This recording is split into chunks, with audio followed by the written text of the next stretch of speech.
अभी तक की कथा में हमने देखा कि सुधा की शादी तय हो चुकी होती है और सुधा की बारात आने में बस एक दिन शेष रह गया है। और उधर सुधा जो चंदर के कहने पर हाँ कर लेती है और वो छत पे पड़ी हुई रो रही है। आइए देखते हैं अब आगे की कथा। चंदर के सामने सुधा थी। सुधा जिसे वह पता नहीं क्यों बचाना चाहता था, अपनी आत्मा के संघर्षों से, अपने अंतःकरण के घावों की कसक से घबरा कर जैसे कोई आदमी एकांत कमरे में भागकर भीड़ में मिल जाता है, भीड़ के निरर्थक शोर में अपने को खो देना चाहता है, बाहर के शोर में अंदर का तूफान भुला देना चाहता है। उस तरह चंदर पिछले हफ्ते से सब कुछ भूल गया। उसे सिर्फ एक चीज याद रहती थी, शादी का प्रबंध।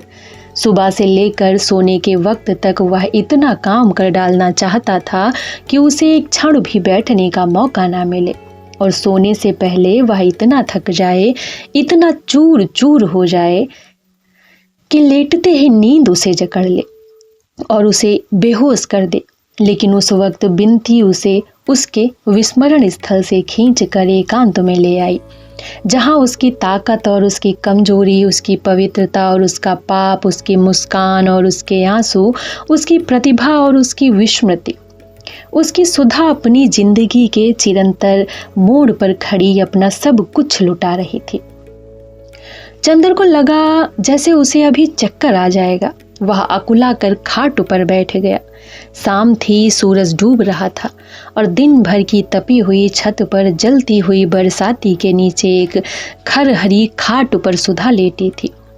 एक महीन पीली धोती पहने, कोरी मार्किन की कुर्ती पहने, रूखे चटके हुए बाल और नाक में बहुत बड़ी सी नथ। 15 दिन के आंसुओं ने चेहरे को जाने कैसा बना दिया था। न चेहरे पर सुकुमारता थी, न कठोर था, न रूप था, न ताजगी। सिर्फ ऐसा लगता था कि जैसे सुधा का सब कुछ लुट चुका है। न केवल प्यार और जिंदगी लुटी है, वरन आवाज भी लुट चुकी है, और नीरवता भी, वैभव भी लुट गया है, और याचना भी। सुधा ने अपने पीले पल्ले से आंसू पोंछे और उठकर बैठ गई। दोनों चुप। पहले कौन बोले? बिनती आई, चंदर और सुधा का खाना रखकर चली गई। खाना खाओगी सुधा? चंदर ने पूछा। सुधा के कुछ बोली ना जाने पर सिर्फ सुधा ने सिर हिला दिया और डूबते हुए सूरज और उड़ते हुए बादलों की ओर देखकर जाने क्या सोचने लगी। चंदर ने थाली खिसका दी और सुधा को अपनी ओर खींच कर बोला, सुधा, इस तरह कैसे काम चलेगा? तुम्ही को देखकर तो अपना धीरज संभालूंगा, बताओ, और तुम ही ये कह रही हो। सुधा चंदर के पास खिसक आई और 2 मिनट तक चुपचाप चंदर की ओर फटी हुई पथराई आंखों से देखती रही और एकदम हृदय को फाड़ देने वाली आवाज में चीख कर रो उठी, चंदर, अब क्या होगा? चंदर को समझ में नहीं आया वह क्या करे। आंसू उसके सूख चुके थे, वह रो नहीं सकता था। उसके मन पर कोई पत्थर रखा था जो आंसुओं की बूंदों को बनने के साथ ही सोख लेता है। लेकिन वह तड़फ उठा। सुधा, वह घबरा कर बोला, सुधा, तुम्हें हमारी कसम है, चुप हो जाओ। चुप, बिल्कुल चुप। हाँ, ऐसे ही। सुधा चंदर के पांवों में मुंह छिपाए थी। उठकर बैठो ठीक से सुधा, इतना समझ बूझ कर सब करती हो। छी, तुम्हें अपना दिल मजबूत करना चाहिए, वरना पापा को कितना दुख होगा। पापा ने तो मुझसे बोलना भी छोड़ दिया है चंदर। पापा से कह दे, आज तो बोल ले, कल से हम उन्हें परेशान करने नहीं आएंगे, कभी नहीं आएंगे। अब उनकी सुधा को सब ले जा रहे हैं, जाने कहाँ ले जा रहे हैं। और फिर वह फफक फफक कर रो पड़ी। चंदर ने बिनती से पापा को बुलवाया। सुधा को रोते हुए देखकर बिनती खड़ी हो गई। दीदी, रो मत दीदी, फिर हम किसके भरोसे रहेंगे यहाँ? और सुधा को चुप कराते कराते बिनती भी रोने लगी और आंसू पोंछते हुए चली गई।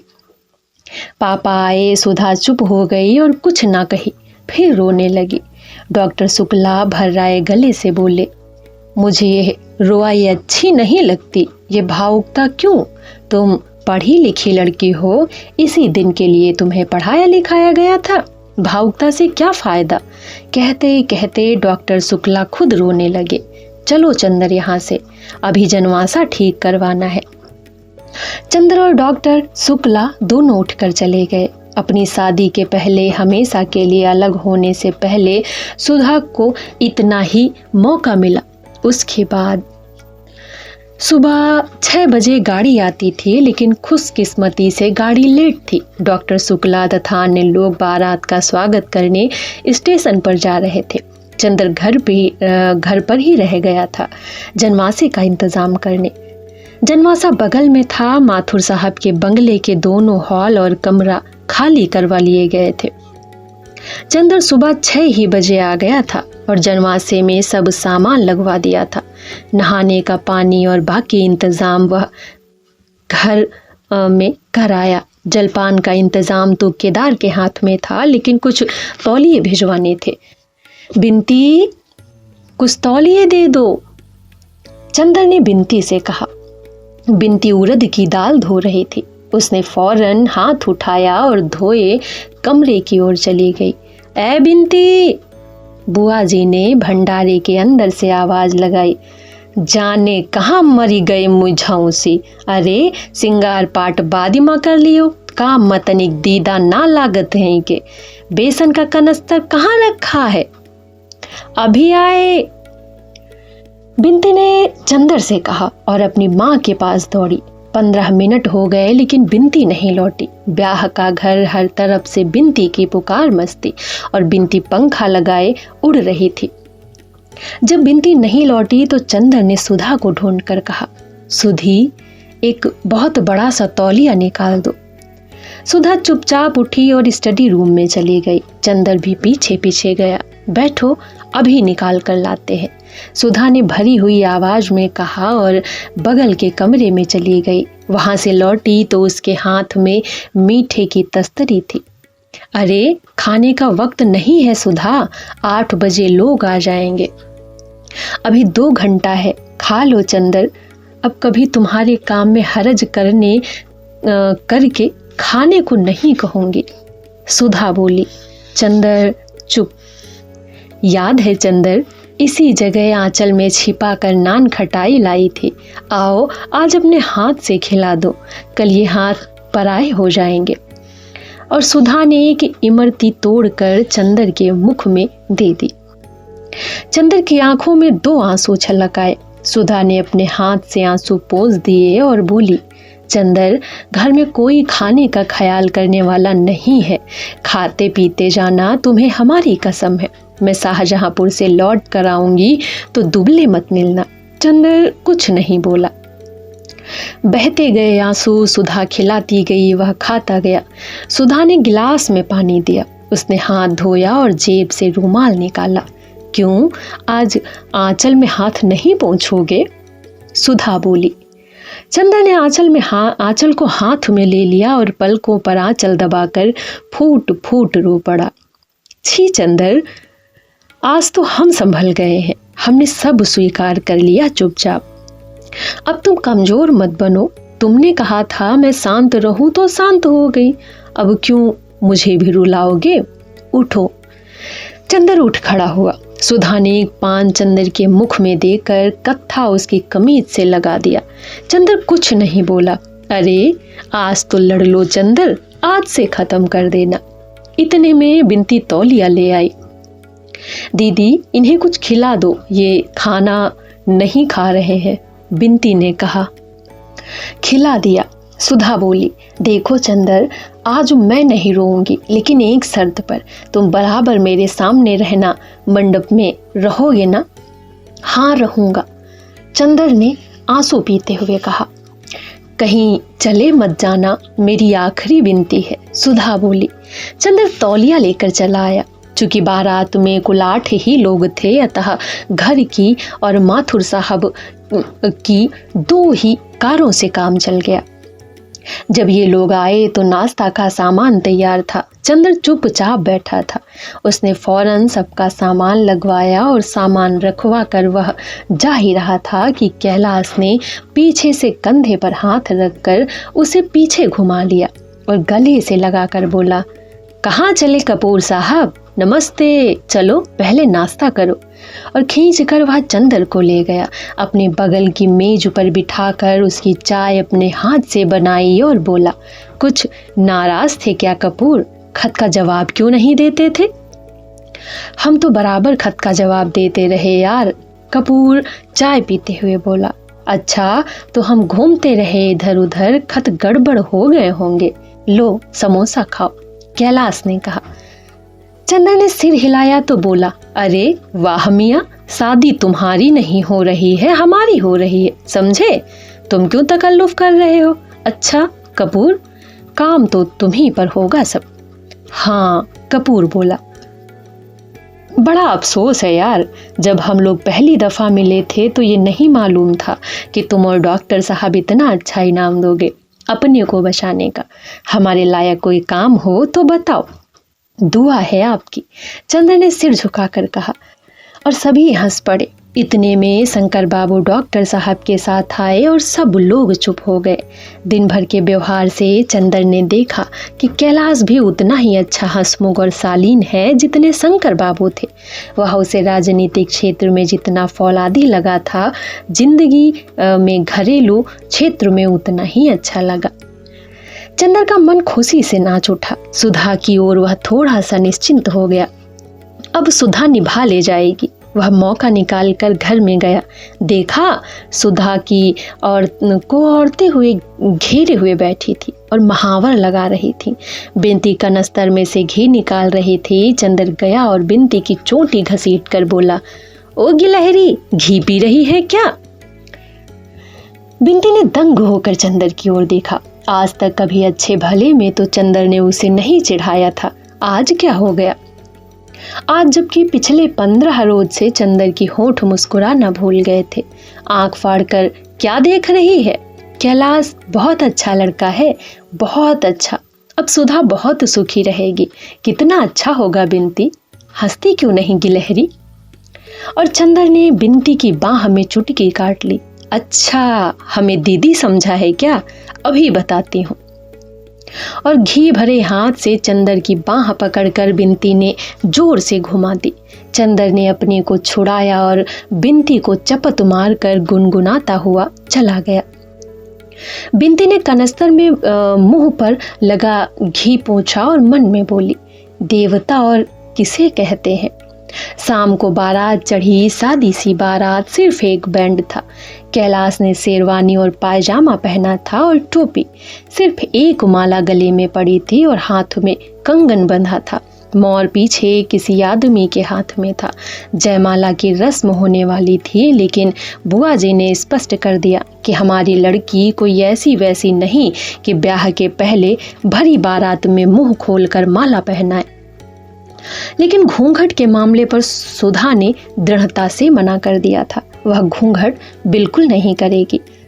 अंत में पापा उसे मंडप में ले आए। घर का कामकाज निपट गया था। सभी लोग आंगन में बैठे थे।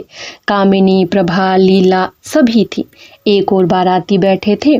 सुधा शांत थी, लेकिन उसका मुंह ग्रहण के चंद्रमा की तरह निस्तेज था। मंडप का एक बल्ब खराब हो गया था और चंद्र सामने खड़ा उसे बदल रहा था। सुधा ने जाते जाते चंद्र को देखा और आंसू पोंछ कर मुस्कुराने लगी और मुस्कुरा कर फिर आंसू पोंछने लगी। कामिनी, प्रभा, लीला तमाम लड़कियां कैलाश पर फबतियां कस रही थी। सुधा सिर झुकाए बैठी थी। पापा ने उससे कहा, बिनती को हमारे पास भेज दो। बिनती आकर सुधा के पीछे बैठ गई। कैलाश ने आंख के इशारे से चंद्र को बुलाया। चंद्र जाकर पीछे बैठा तो कैलाश ने कहा, यार, यहाँ जो लोग खड़े हैं इनका परिचय तो बता दे चुपके से। चंद्र ने सभी का परिचय बताया। कामिनी, प्रभा, लीला सभी के बारे में जब चंद्र बता रहा था तो बिनती बोली, बड़े लालची मालूम देते हैं आप, एक से संतोष नहीं है क्या? वाह रे जीजा जी। कैलाश ने मुस्कुराकर चंदर से पूछा, इसका ब्याह तय हुआ कि नहीं? हो गया, चंदर ने कहा।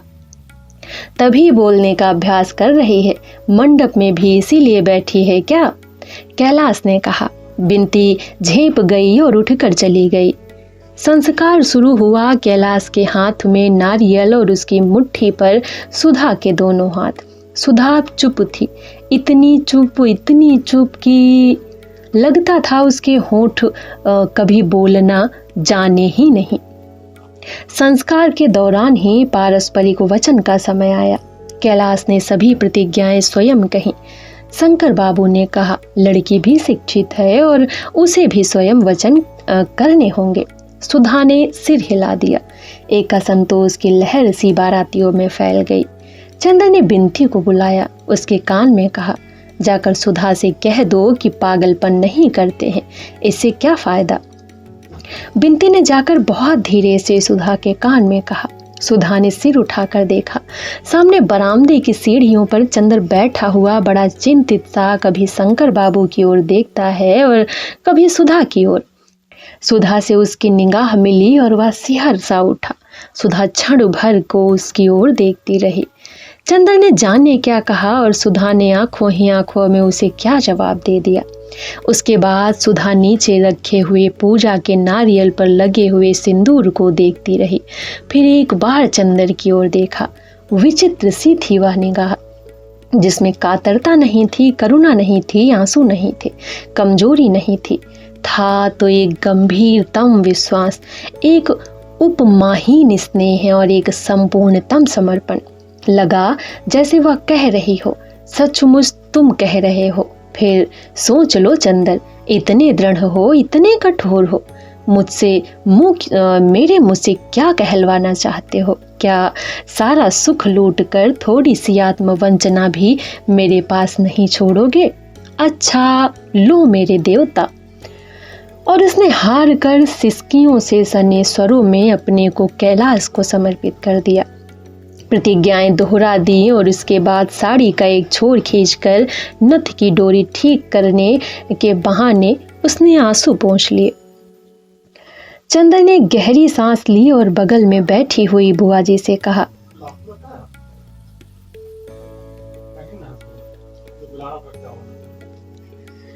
बुआ जी अब तो बैठा नहीं जाता, आंखों में जैसे किसी ने मिर्ची भर दी हो।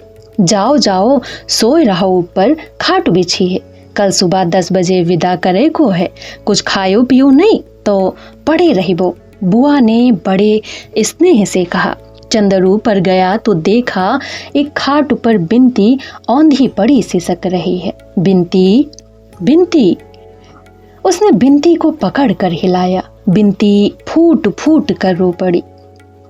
उठ पगली, हम तो समझे थे कि खुद अपने आप पागलपन कर रही है, चंदर ने रुंधे गले से कहा। बिंती उठकर एकदम चंदर की गोद में समा गई और दर्दनाक स्वर में बोली, हाय चंदर, अब क्या होगा? चंदर की आंखों में आंसू आ गए। वह फूट पड़ा और बिंती को एक डूबते हुए सहारे की तरह पकड़कर उसकी मांग पर मुंह रखकर फूट फूट कर रो पड़ा, लेकिन फिर भी संभल गया और बिंती का माथा सहलाते हुए अपनी सिसकियों को रोकते हुए कहा, रो मत पगली। धीरे धीरे बिंती चुप हुई और खाट के पास नीचे छत पर बैठ गई और चंदर के घुटनों पर हाथ रखकर बोली, चंदर तुम आना मत छोड़ना, तुम इसी तरह आते रहना जब तक दीदी ससुराल से लौट ना आए। अच्छा? चंदर ने बिंती की पीठ पर हाथ रखकर कहा, घबराते नहीं, तुम तो बहादुर लड़की हो ना, सब चीज बहादुरी से सहना चाहिए। कैसी दीदी की बहन हो, क्यों? बिंती उठकर नीचे चली गई।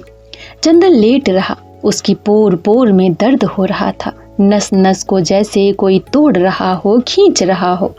हड्डियों के रेसे रेसे में थकान मिल गई थी, लेकिन उसे नींद नहीं आई। आंगन में पुरोहित जी के मंत्र पाठ का स्वर और बीच बीच में आने वाले किसी बाराती या औरतों की आवाजें उसके मन को अस्त व्यस्त कर देती थी। उसकी थकान और उसकी अशांति ही उसको बार बार झटके देती थी। वह करवट बदलता, कभी ऊपर देखता, कभी आंखें बंद कर लेता कि शायद नींद आ जाए, लेकिन नींद ही नहीं आई। धीरे धीरे नीचे का रौ भी शांत हो गया, संस्कार भी समाप्त हुआ। बाराती उठकर चलने लगे और वह आवाज़ों से ये पहचानने की कोशिश करने लगा कि अब कौन क्या कर रहा है। धीरे धीरे सब शोर शांत हो गया। चंदर ने फिर करवट बदली और आंख बंद कर ली। धीरे धीरे कोहरा उसके मन पर छा गया। वह इतना जागा कि अब अगर वह आँख भी बंद करता तो जब पलकें पुतलियों से छा जाती तो एक बहुत कड़वा दर्द होने लगता, उतना ही पलकें खोलने में जितना पलक बंद करने में दर्द हुआ था। उसने पलकें खोली और देखा सुधा सामने खड़ी थी। वह छांड़ भर पैताने खड़ी रही। चंदर उठकर बैठ गया। उसका दिल इस तरह धड़क रहा था जैसे किसी के सामने भाग्य का रूठा देवता खड़ा हो। सुधा कुछ बोली नहीं। उसने दोनों हाथ जोड़े और झुककर चंदर के पैरों पर माथा टेक दिया। चंदर ने उसके सिर पर हाथ रखकर कहा, ईश्वर तुम्हारा सुहाग अटल करे। तुम बहुत महान हो। मुझे तुम पर गर्व है। आज तक तुम जो कुछ थी उससे कहीं ज्यादा हो मेरे लिए सुधा।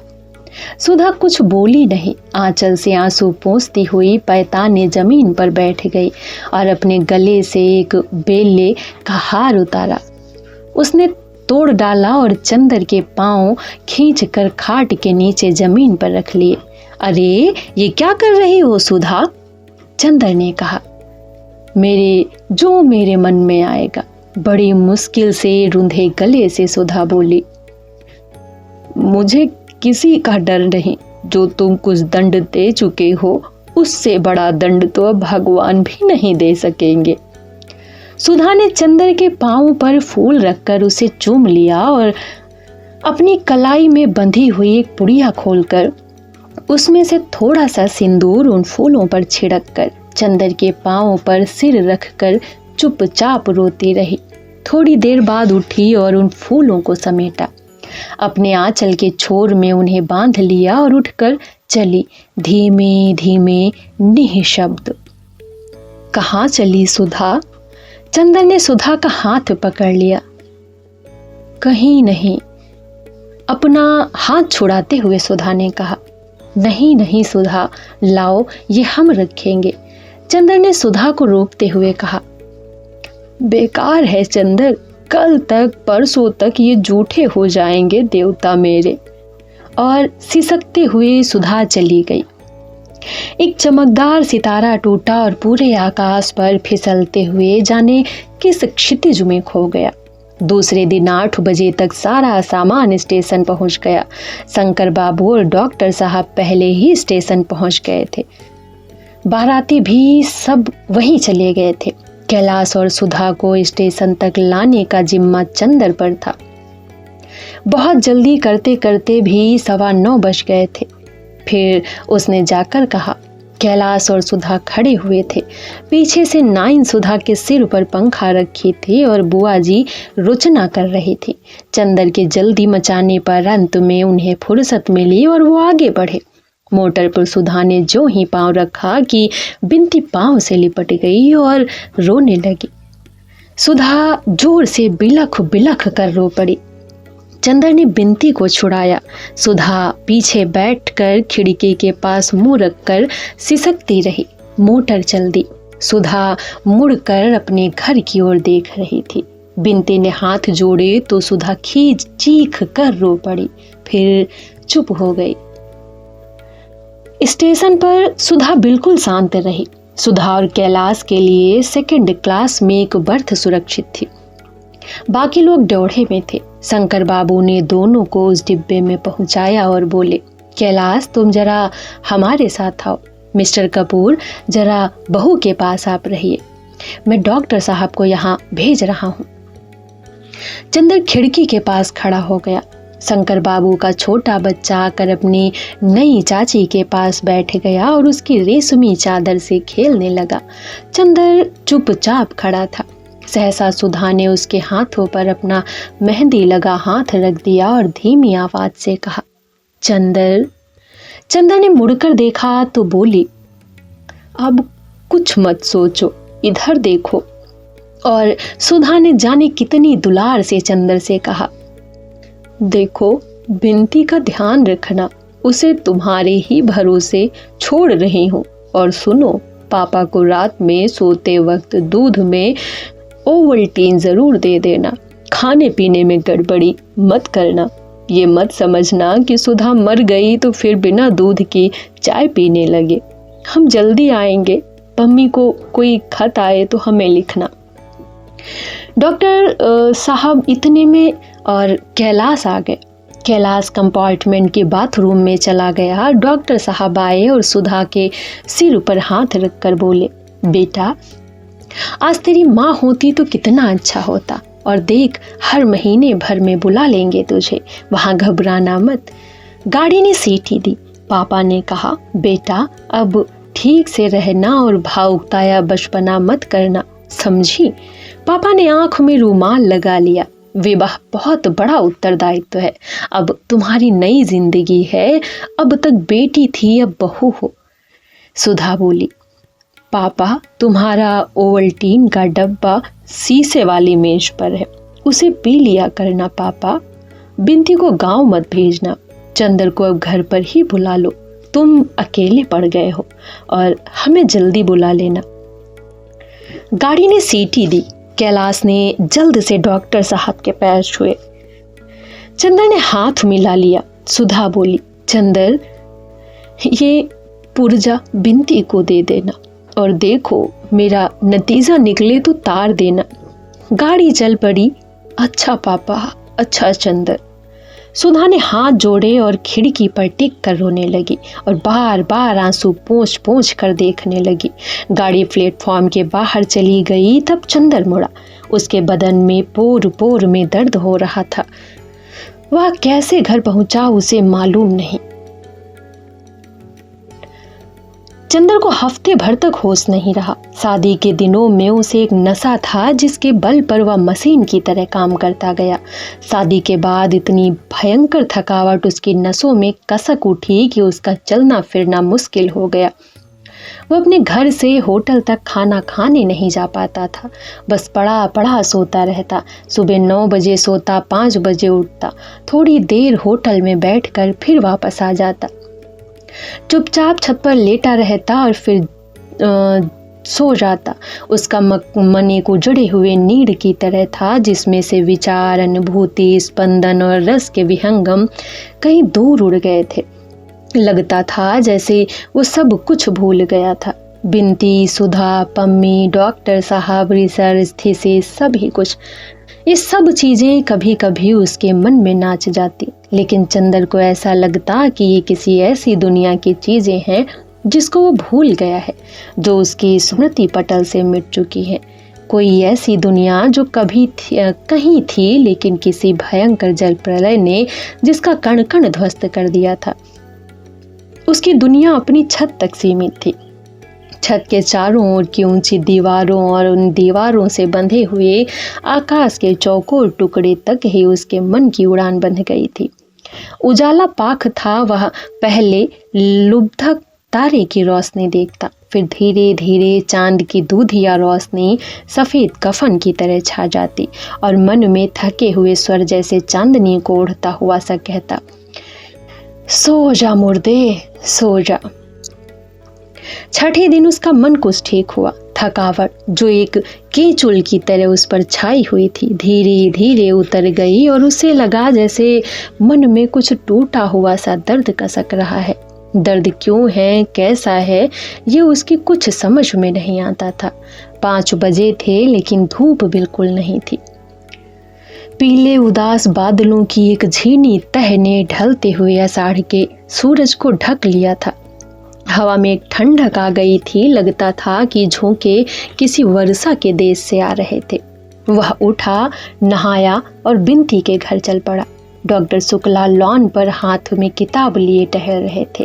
5 दिनों में जैसे वो बहुत बूढ़े हो गए थे।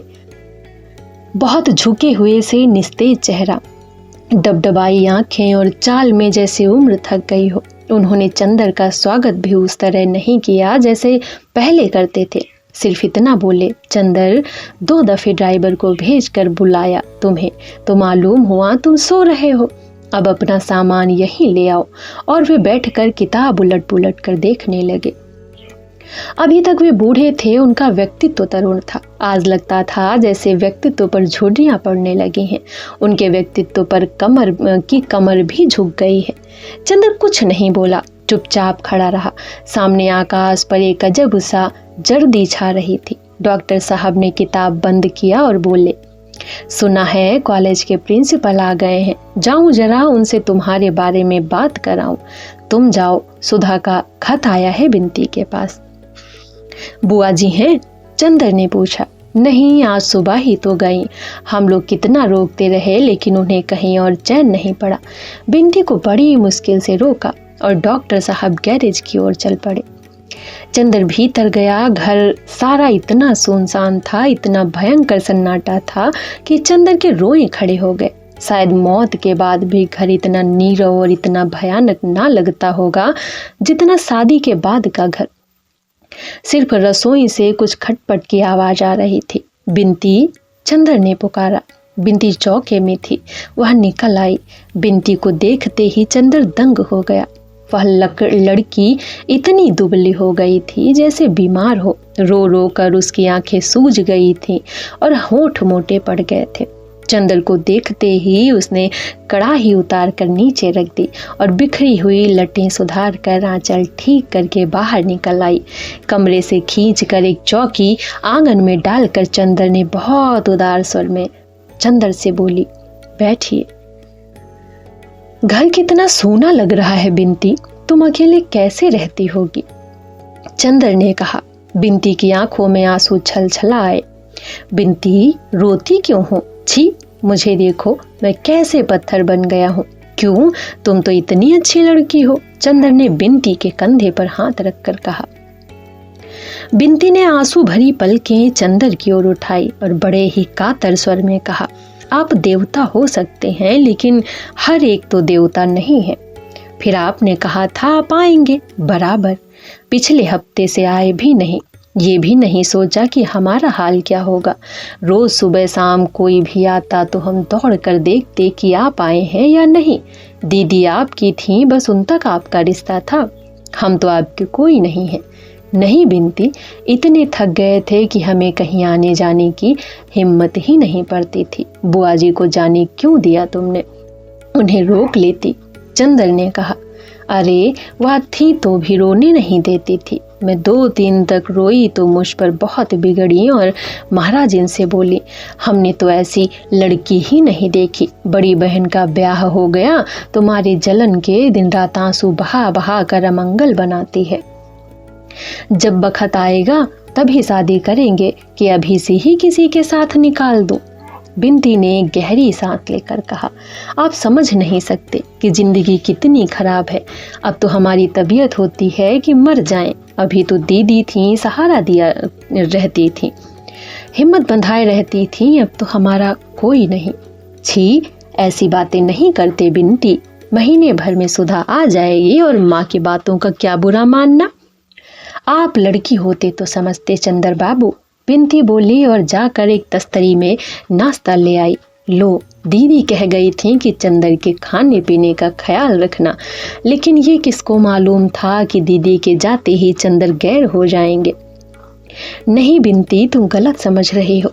जाने क्यों एक अजीब सी खिन्नता मन में आ गई थी। कुछ करने की तबीयत ही नहीं होती थी। आज कुछ तबीयत ठीक हुई तो सबसे पहले तुम्हारे पास आया बिंती। अब सुधा के बाद मेरा है ही कौन सिवा तुम्हारे। चंदर ने बहुत उदार स्वर में कहा। तभी ना उस दिन मैं बुलाती रह गई, आप यह गए वह गए और आंख से ओझल। मैंने तो उसी दिन समझ लिया था कि अब पुराने चंदर बाबू बदल गए। बिंती रोने लगी और रोते हुए कहा। चंदर का मन भर आया था। गले में आंसू अटक रहे थे, लेकिन आदमी की जिंदगी भी कैसी अजब होती है। वह रो भी नहीं सकता था, माथे पर दुख की रेखा भी झलकने नहीं देता था, इसलिए कि सामने कोई ऐसा था जो खुद दुखी था और सुधा की थाथी होने के नाते बिंती को समझाना उसका पहला कर्तव्य था। बिंती के आंसू रोकने के लिए वह खुद अपने आंसू पी गया और बिंती से बोला, लो कुछ तुम भी खाओ।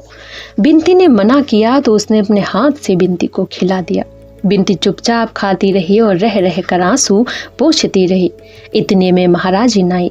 बिंती के ने चौके से काम समझा दिए और चंदर से बोला, चलिए ऊपर चले।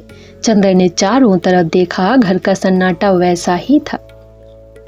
सहसा उसके मन में एक अजीब सी बात आई। सुधा के साथ कभी भी कहीं भी वो जा सकता था, लेकिन बिंती के साथ छत पर अकेले जाने में क्यों उसका अंतःकरण गवाही नहीं दे रहा। वो चुपचाप बैठा रहा। बिंती कुछ भी हो, कितनी ही समीप क्यों ना हो, बिंती सुधा नहीं थी, सुधा नहीं हो सकती थी। नहीं, ये ठीक है।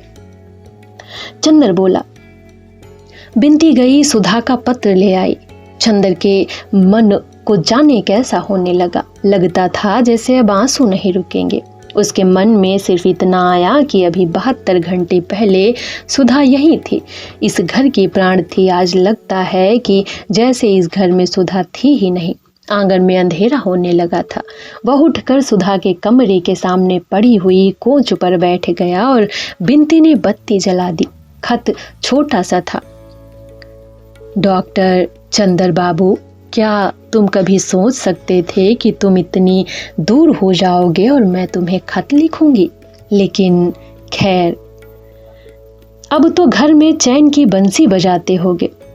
एक अकेले मैं ही कांटे जैसी खटक रही थी, उसे भी तुमने निकाल फेंका। अब तुम्हें ना कोई परेशान करता होगा, ना तुम्हारे पढ़ने लिखने में बाधा पहुंचती होगी। अब तो तुम एक महीने में 10-12 थीसिस लिख डालोगे। जहां दिन में 24 घंटे तुम आंख के सामने रहते थे, वहां अब तुम्हारे बारे में एक शब्द सुनने के लिए तड़फ उठती हूँ। कई दफे तबीयत आती है कि जैसे बिंती से तुम्हारे बारे में बातें करती थी, वैसे ही इनसे, तुम्हारे मित्र से तुम्हारे बारे में बातें करो। लेकिन ये तो जाने कैसी कैसी बातें करते हैं। और सब ठीक है, यहाँ बहुत आज़ादी है मुझे। माँ जी भी बहुत अच्छी हैं, पर्दा बिल्कुल नहीं करती। अपने पूजा के सारे बर्तन पहले दिन से हमसे मंजवाएं। देखो, पापा का ध्यान रखना और बिंती को जैसे मैं छोड़ आई हूँ उतनी ही मोटी रहे। मैं महीने भर बाद आकर तुम्ही से बिंती को वापस लूँगी, समझे? ये ना करना कि मैं ना रहूं तो मेरे बजाय बिंती को रुला रुला कर कुढ़ा कुढ़ा कर मार डालो, जैसी तुम्हारी आदत है। चाय ज़्यादा मत पीना। खत का जवाब फौरन, तुम्हारी सुधा। चंदर ने चिट्ठी एक बार पढ़ी, फिर 2 बार पढ़ी, फिर बार बार पढ़ता गया। हल्के हरे कागज पर छोटे छोटे काले अक्षर जाने कैसे लग रहे थे, जाने क्या कह रहे थे। छोटे छोटे अर्थात कुछ उनमें अर्थ था जो शब्द से भी ज्यादा गंभीर था। युगों पहले वैयाकरणों ने उन शब्दों के जो अर्थ निश्चित किए थे, सुधा की कलम से जैसे उन शब्दों को एक नया अर्थ मिल गया था। चंदर बेसुध सा तन्मय होकर उस खत को बार बार पढ़ता गया और किस समय वे छोटे छोटे नादान अक्षर उसके हृदय के चारों ओर कवच जैसे बौद्धिकता और संतुलन के लौह पत्र को चीरकर अंदर बिंध गए और हृदय की धड़कनों को मरोड़ना शुरू कर दिया। ये चंदर को खुद नहीं मालूम हुआ, जब तक कि उसकी पलकों से एक गर्म आंसू खत पर नहीं टपक पड़ा। लेकिन उसने बिंती से वह आंसू छिपा लिया और खत मोड़कर बिंती को दे दिया।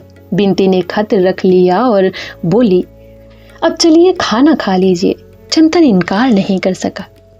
महाराजी ने थाली लगाई और बोली, भैया नीचे वही नंगना धोवा जाई, आप जाई के ऊपर खाए लो। चंदर को मजबूरन ऊपर जाना पड़ा।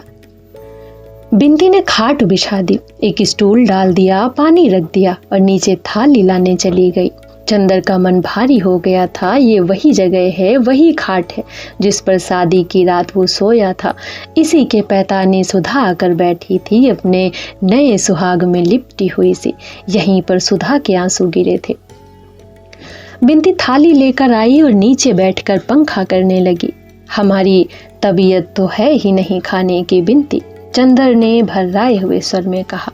अरे बिना खाए पिए कैसे काम चलेगा, और फिर आप ऐसा करोगे तो हमारी क्या हालत होगी।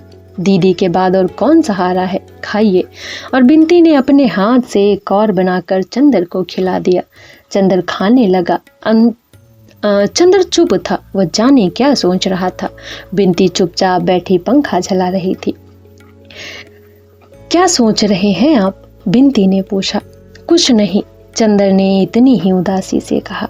नहीं बताइएगा, बिंती ने बड़े कातर स्वर में कहा।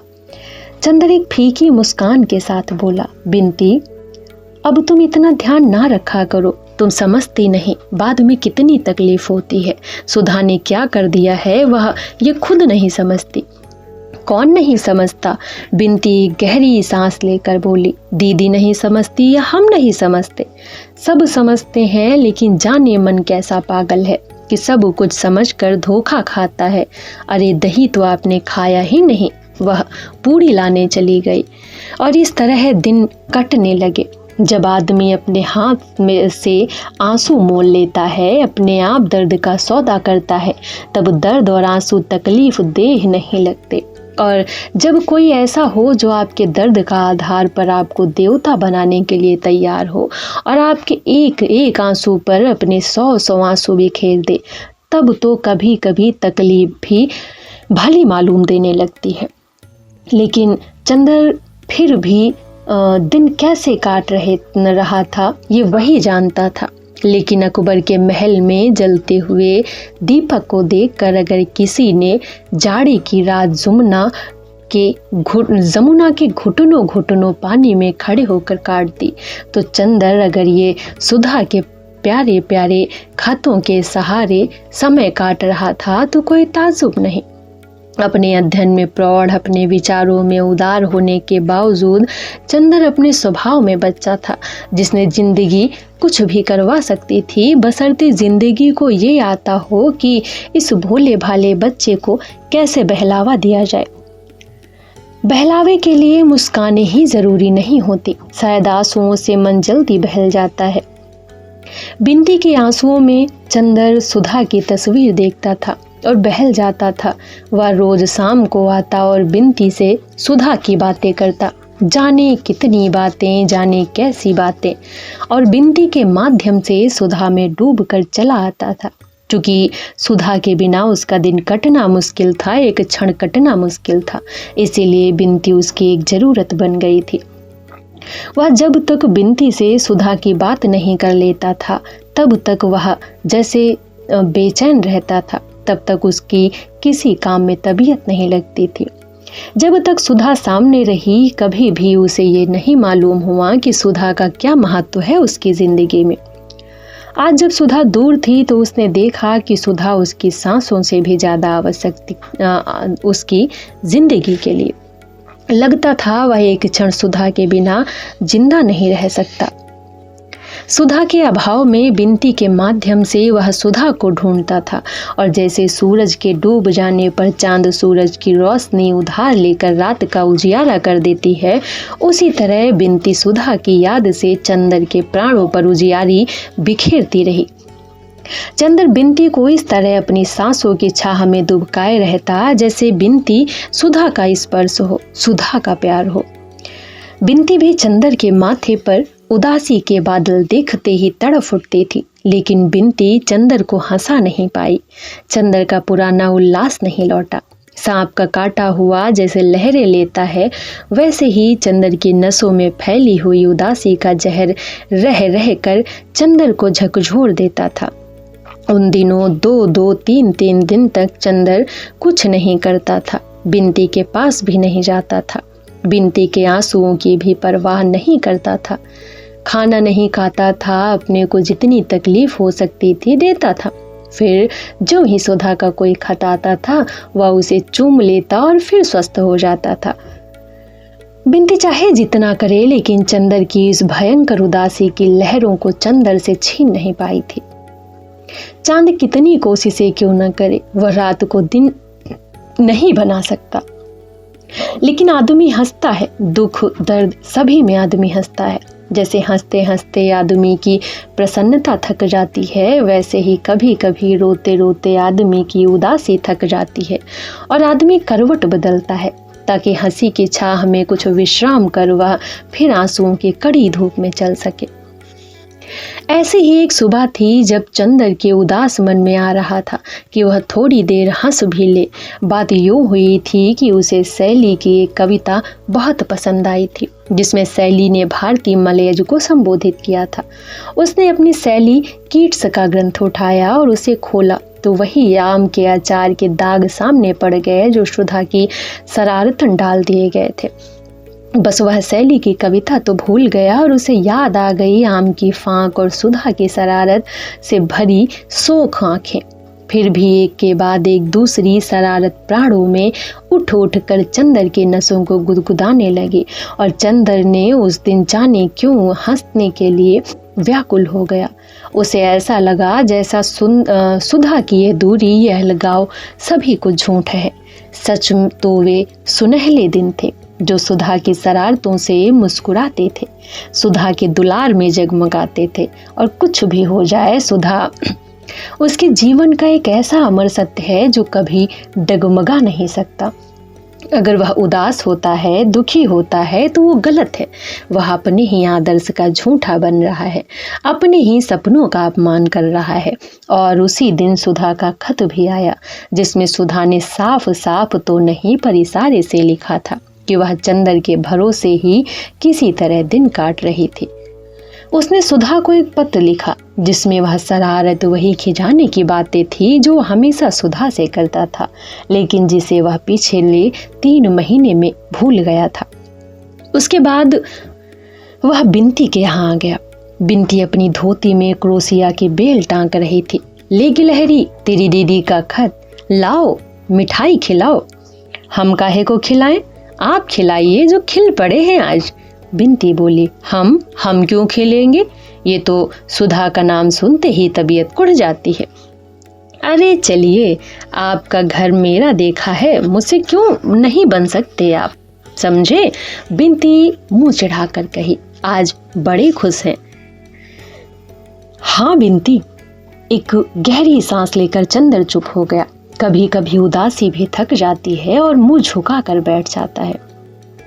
क्यों, क्या हुआ? बिंती ने चंदर की बाहों में सुई चुभो दी। चंदर चौंक उठा। हमारी शक्ल देखते ही आपके चेहरे पर मुहर्रम छा जाता है। अजी नहीं, आपका मुखमंडल देखकर तो आकाश में चंद्रमा भी लज्जित हो जाता होगा, श्रीमती बिनती विदुषी। चंदर ने हंसकर कहा। आज चंदर बहुत खुश था। बिंती लजा गई और फिर उसके गालों में फूल के कटोरे खिल गए। उसने चंदर के कंधों पर फिर सुई चुभकर कहा, आपको एक बड़े मजे की बात बतानी है आज। क्या? फिर हंसिएगा मत और चिढ़ाइएगा नहीं। बिंती बोली, कुछ तेरे ब्याह की बातें होंगी? चंदर ने कहा। नहीं, ब्याह की नहीं, प्रेम की। बिंती ने हंसकर कहा और झेप गई। अच्छा, गिलहरी को ये रोग कब से? चंदर ने हंसकर पूछा। अपनी माँ जी की शक्ल देखी है ना, काट कर कुएं में फेंक देंगे तुझे। अब क्या करें, कोई सिर पर प्रेम मढ़ ही दे तो। बिंती ने बड़े आत्मविश्वास से कहा। थी बड़ी खुले स्वभाव की लड़की। आखिर कौन है अभागा वह, जरा नाम तो सुने। चंदर बोला, हमारे महाकवि मास्टर साहब। बिंती ने हंसकर कहा। अच्छा, ये कब से? तूने पहले तो कभी बताया नहीं। अब तो जाकर हमें मालूम हुआ। पहले सोचा दीदी को खत लिखते, फिर कहा वहां जाने किसके हाथ चिट्ठी पड़े, तो सोचा तुम्हें बता दे। आखिर हुआ क्या? चंदर ने पूछा।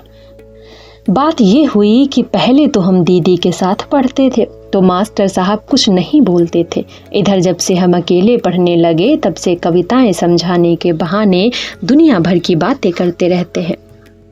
एक बार स्कंदगुप्त पढ़ाते पढ़ाते बड़ी ठंडी सांस लेकर बोले, काश कि आप देवसेना बन सकती। बड़ा गुस्सा आया मुझे। मन में आया कि कह दूं मैं तो देवसेना बन जाती, लेकिन आप अपना कवि सम्मेलन का पेशा छोड़कर स्कंदगुप्त कैसे बन पाएंगे। लेकिन फिर मैंने कुछ कहा नहीं। दीदी से अब ये सब बात कह देती। दीदी तो हैं ही लापरवाह, कुछ कहा ही नहीं उन्होंने। और मास्टर साहब वैसे अच्छे हैं, पढ़ाते भी अच्छा है, लेकिन ये फितूर जाने उनके कैसे दिमाग में चढ़ गया। बिंती बड़े सहज स्वभाव से बोली, लेकिन इधर क्या हुआ? चंदर ने पूछा। अभी कल आए, एक हाथ में उनकी एक मोटी सी कॉपी थी।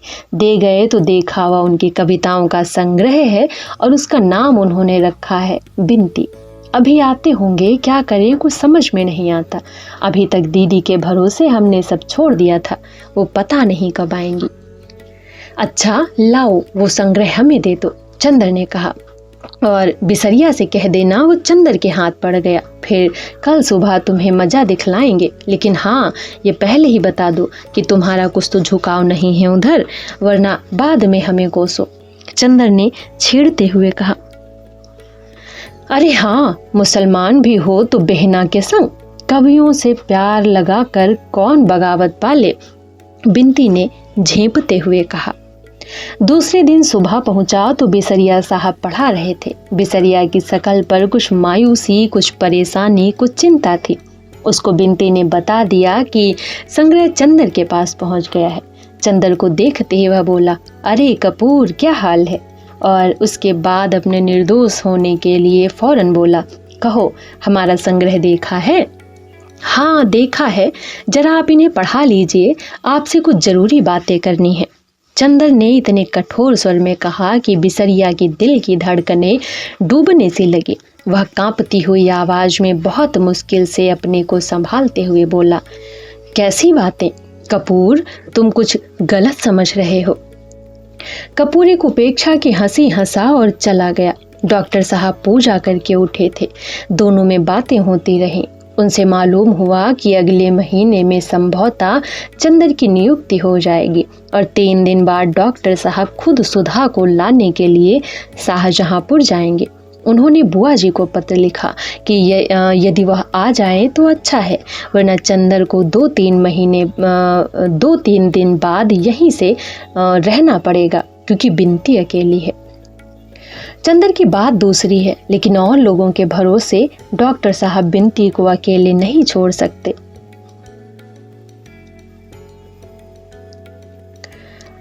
अविश्वास आदमी की प्रवृत्तियों को जितना बिगाड़ता है, विश्वास आदमी को उतना ही बनाता है।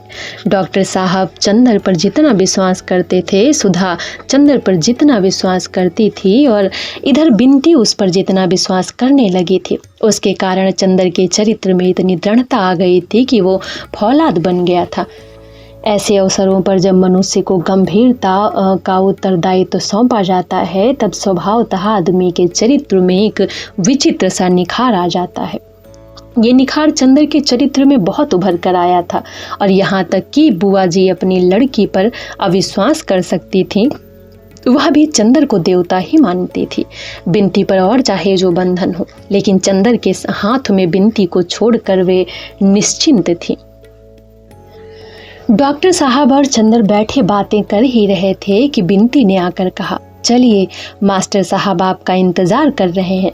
चंदर उठ खड़ा हुआ और रास्ते में बिंती बोली, हमसे बहुत नाराज हैं, कहते हैं कि तुम्हें ऐसा नहीं समझते थे।